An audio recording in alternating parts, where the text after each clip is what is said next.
দোয়া করলেন, আল্লাহ আমার ভাইটা অসুস্থ, তারে তুমি সুস্থ করে দাও। ফেরেশতারা বলে ওয়ালা কাবি মিসলিম, মানে আল্লাহ যিনি দোয়া করতেছে তার কোনো রোগ বালাই থাকলে আগে তারে সুস্থ করে দাও। তাই জন্য অন্যের জন্য দোয়ার দরকার আছে না নাই? আল্লাহর হাবিব সাল্লাল্লাহু আলাইহি ওয়াসাল্লাম বললেন, দোয়া মুখুল ইবাদা, দোয়া হচ্ছে ইবাদতের নির্যাস। নামাজ পড়লেন, রোজা রাখলেন, যাকাত দিলেন, কিন্তু দোয়া করলেন না, তার মানে আসল নির্যাসটা আপনি মিস করলেন, ঠিক কি না? আরেক বর্ণনায় এসেছে আদ-দুআ হুয়াল ইবাদা, দোয়াটাই নাকি ইবাদত। দোয়া যে করতেছেন এটাই ইবাদত। আওয়াজ করে পড়তে হবে আল্লাহু আকবার। এজন্য প্রতিটা সালাতে যখন আমরা নামাজে দাঁড়াই, যখন মুসল্লায় দাঁড়াই, আমরা যখন সূরাতুল ফাতিহা পড়ি, এর মধ্যে আল্লাহ একটা দোয়া শিখিয়েছেন, পড়েন ইহদিনাস সিরাতাল মুস্তাকিম। ইহদিনাস সিরাতাল মুস্তাকিম, ও আল্লাহ, show us the right path, show us the correct path। আল্লাহ আমাদেরকে সহজ সরল সোজা পথ দেখান।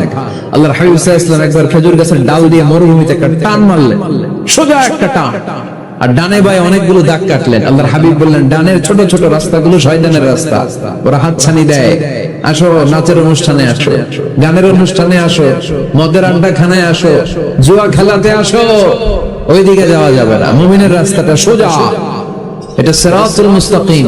এই রাস্তায় যদি একবার উঠে যান, ডানে বায়ে কোনো মোড় নাই, খালি চলবে, খালি চলবে, ইউ টার্ন নাই, কোনো চৌমুহনী নাই। এই রাস্তা শুরু হয়েছে দুনিয়াতে, এই রাস্তার শেষ মাথা ঢুকে গিয়েছে জান্নাতে। এজন্য প্রতিদিন সালাতে আমরা পড়ি, আল্লাহ তুমি আমাদেরকে সরল সঠিক পথ দেখাও। আমরা যদি কোনোদিন রাস্তা হারিয়ে ফেলি, আমাদেরকে রাস্তা দেখায় কে? আমি যদি কোনোদিন পথ ভুলে যাই, হাত ছানি দিয়ে কাছে নিও, মমতার বন্ধনে আমায় বেঁধে সব ভুল ক্ষমা করে দিও। পড়েন আমিন। এজন্য সালাতের মধ্যে দোয়া আছে না নাই? প্রতিদিন আমরা দোয়া করি, দোয়াটা পড়ি, কিন্তু অর্থ বুঝি না। এর চাইতে দামি দোয়া হতে পারে ইহদিনাস সিরাতাল মুস্তাকিম, আল্লাহ সিরাতুল মুস্তাকিমের পথ দেখাও, সোজা পথ। এই জন্য দোয়ার গুরুত্বের কোনো শেষ নাই, এটা অনেক গুরুত্বপূর্ণ। ইটস অ্যান আর্ট, দোয়াটা একটা শিল্প, এটাকে আত্মস্থ করতে জানতে হয়। সব কাজের মধ্যে first class, second class, third class আছে না নাই? কারো দোয়া থার্ড ক্লাস দোয়া, কারোটা সেকেন্ড ক্লাস, কেউ করতে পারে ফার্স্ট ক্লাস দোয়া, ঠিক কিনা? দোয়ার মতো যদি দোয়া করতে পারেন, এটা হচ্ছে ফার্স্ট ক্লাস দোয়া, মুহূর্তে আশে পৌঁছে যায়। এটাকে রপ্ত করতে হয়, এটার মধ্যে আবেগ জুড়ে দিতে হয়। অনেকে দোয়া করে আবেগ নাই, আছে না নাই? জুমার দিন দেখবেন নামাজ পড়ে ইমাম সাহেব দোয়া করতেছে, অনেক মুসল্লি দোয়া করতেছে, ওদিকে তাকায় আছে, হাত কিন্তু এইভাবে, আর তাকে আছে জানালার দিকে, ও কি দোয়া করতেছে, আছে না নাই? এজন্য দোয়াটা করবেন কায় মনোবাক্যে, খুব আন্তরিকতা দিয়ে, হৃদয় থেকে। আপনার চোখের পানি যেন ঝরে, চোখের পানি যদি কোনো দোয়ার মধ্যে পড়ে, আপনি বুঝে যাবেন এই দোয়া আল্লাহর কাছে কবুল। চোখের পানি এত দাম, 2 ফোঁটা পানি আল্লাহর কাছে সবচেয়ে প্রিয়। এক হচ্ছে জিহাদের ময়দানে শহীদের শরীর বেয়ে ঝরে পড়া রক্তের পানির ফোঁটা, দ্বিতীয়টা হলো অনুতপ্ত বান্দার চোখের পানির ফোঁটা। নিজের ভুলগুলো বুঝতে পেরে কেউ যখন কান্না করে আল্লাহর কাছে কাঁদে, তার চোখের পানি চোখ বেয়ে নাকের ডগা বেয়ে মাটিতে পড়ার আগেই ওই ক্রন্দনরত বান্দার জীবনের সব গুণ আল্লাহ মাফ করে দেয়। এজন্য কান্নার কোনো বিকল্প নাই, কাঁদতে হবে, কাঁদলেই ক্ষমা পাওয়া যাবে। তাহলে দোয়া হচ্ছে একটা আর্ট, আমরা বুঝলাম। ইটস অ্যান আর্ট, এটা শিল্প, এটাকে আত্মস্থ করতে জানতে হয়। কেমন করে এই দোয়াটা করলে দোয়া কবুল হয়, কখন করলে কবুল হয়, এটার প্রসিডিউরটা কি, what is the mechanism two be accepted hour সাপ্লিকেশন, কেমন করে কবুল হবে, আজকে এই মেকানিজমটা একটু আমরা জেনে যাব ইনশাআল্লাহ। রাজি আছেন তো সবাই? মানুষের তাকদীরের কোনো চেঞ্জ হয় না, আত-তাকদীরু লা ইয়ারুদ, তাকদীরের কোনো চেঞ্জ হয়?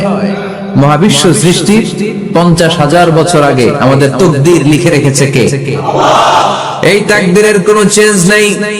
এজন্য আমরা বলি খাইরিহি ওয়াল কদর, খাইরিহি ওয়া শাররিহি মিনাল্লাহি তাআলা। এই তাকদীরের ভালো হোক চাই মন্দ হোক, সব লিখে রেখেছে কে? এটার কোনো চেঞ্জ নাই, এটার কোনো সাধারণত রদবদল নাই।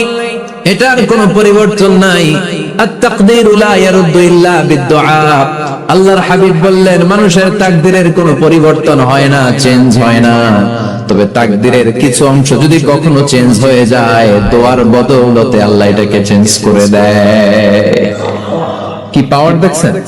তাকদীরও চেঞ্জ করে ফেলে দোয়া, তাকদীর চেঞ্জ হয়ে যায়। আমরা প্রায় শুনি মুমূর্ষু রোগী, ক্যান্সারে আক্রান্ত, বাংলাদেশের সবচেয়ে বড় ডাক্তার ঘোষণা দিয়েছে বাঁচবে না, বেশি বাঁচলে 3 মাস। কয় মাস? এরপরেও দেখা গেছে উনি 10 বছর বেঁচে ছিল। এরকম নজির এদেশে আছে না নাই? কিভাবে বাঁচলো? দোয়ার বদৌলতে। কিসের বদৌলতে? তো এটা যে অনেক গুরুত্বপূর্ণ, এটাকে আপনারা ফিল করেন, টের পান আপনারা? এটা অনেক powerful. It's like a missile. যুদ্ধে যেমনি সেনাবাহিনীরা মিসাইল হামলা করে, মিসাইল হামলা করলে যেমনি মিসাইল লক্ষ্যবস্তুতে যে ভেদ করে, দোয়ার মতো দোয়া করতে জানলে দোয়াটাও লক্ষ্যবস্তু যে স্পর্শ করে। সুবহানাল্লাহ পড়বেন না? আদ-দুআউ সিলাহুল মুমিন। দোয়া হচ্ছে মুমিনের অস্ত্র। শুধু AK-47, মেশিন গান, চাইনিজ কুড়াল এগুলো আমাদের অস্ত্র না মিয়া। আমাদের অস্ত্র হলো দোয়া। রাতের তাহাজ্জুদের জায়নামাজে চোখের পানি ছাড়ার যে দোয়া, এটা আমাদের সবচেয়ে বড় অস্ত্র। চিল্লায় বলতে হবে, ঠিক কি না? এর চেয়ে দামি অস্ত্র আমাদের নাই। এটাই মুমিনের সবচাইতে বড় হাতিয়ার। দুনিয়ার সব কিছুর খেলা যেখানে শেষ, সব কিছুর কারিশমা যেখানে শেষ, ওইখান থেকে দোয়ার কারিশমা শুরু হয়ে যায়।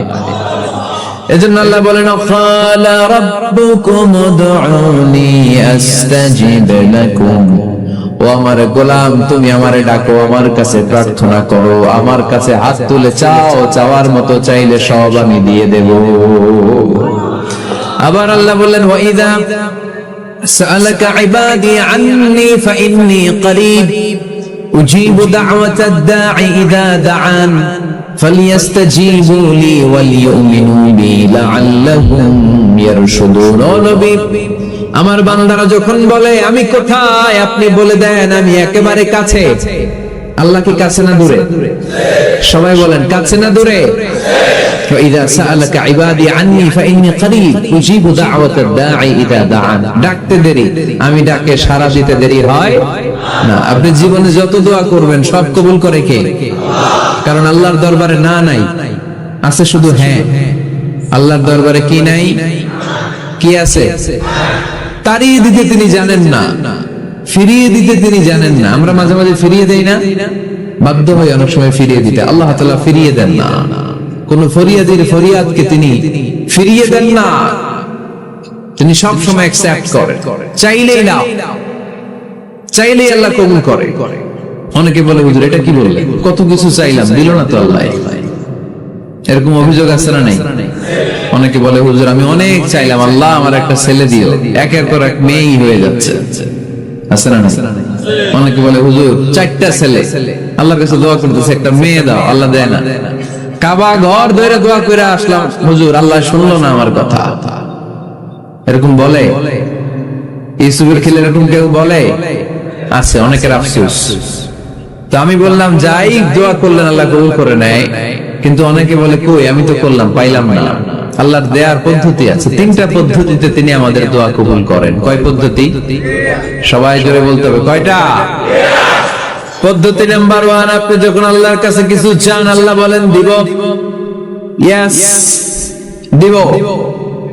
তিনি বলেন দিব, তোমার দোয়া কবুল, আমি দিব বলেই তিনি দিয়ে দেন। আপনি পেয়ে খুশি হয়ে যান, আলহামদুলিল্লাহ পড়ে। দিব বলে দিয়ে দেয় সাথে সাথে, আপনি খুশি। পদ্ধতি নাম্বার 2, আপনি আল্লাহর কাছে কিছু চাইলেন, তখন আল্লাহ বলে দিব। আল্লাহ কি বলে? তিনি দিব না বলতে জানেন না, তিনি সবসময় কি বলে? দিব। পদ্ধতি নাম্বার 2, আপনি চাইলেন, আল্লাহ বলে দিব, তবে এখন দিব না, পরে দিব। কখন দিলে আমার জন্য বেশি ভালো, এটা আমার চেয়েও ভালো জানে কে? যখন দিলে আমার জন্য ভালো আল্লাহ তখন দেয়। সুবহানাল্লাহ পড়ে। পদ্ধতি নাম্বার 3, আমরা চাইলাম, তখন আল্লাহ বলে দিব দিব দিব। না বলেন না, তিনি দিব, তবে এখনো দিব না, পরেও দিব না। এটা তোমার জন্য কিয়ামতের ময়দানে আমি রেখে দিব। বিপদে পড়ে যাবা, যেদিন আকাশের সূর্যটা মাথার কাছে নেমে আসবে,